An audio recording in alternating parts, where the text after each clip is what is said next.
Hey everybody, it's Shauna from Little Monsters Bird Toys. Today we're going to be talking chop, specifically the chop that is been frozen and is now thawed out.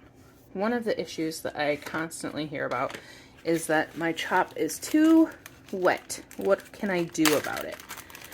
For me, I try to make sure that I include some grains so it's not as soupy at the bottom, and the types of veggies that you choose can also have an impact.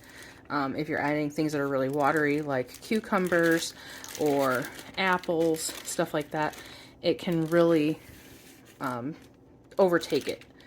Mine isn't particularly wet, but some of the things that I've done to make sure that I soak up any extras is you can add things like freeze-dried veggies. This one is from Tweet Treats. It's they call it a meal topper. And it's just dried veggies. That way you're adding extra variety without a lot of extra work. I also like this one from Texas Freeze-Dried Naturals. Again, it's literally just freeze-dried veggies, and those love water. So if you're trying to get out excess moisture, it's a perfect option.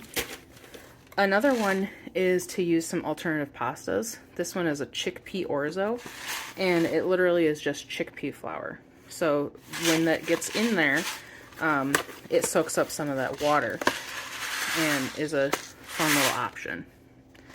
But what if you're really trying to stay on a budget? You know, you don't have extras to go along with. One of my tricks is to use a paper towel. So if you're gonna just put a piece of paper towel, I have this one folded over, and I put it in the bottom, and I just dump my chop right in.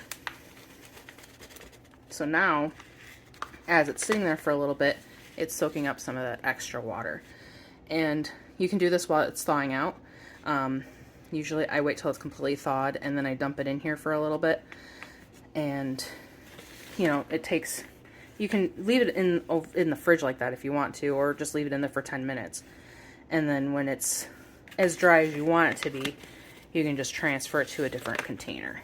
I wouldn't keep it in there like overnight on the paper towel, because this is going to start creating bacteria and stuff, and we don't want that for our birds. So anyway, those are my tips for making not soggy chop.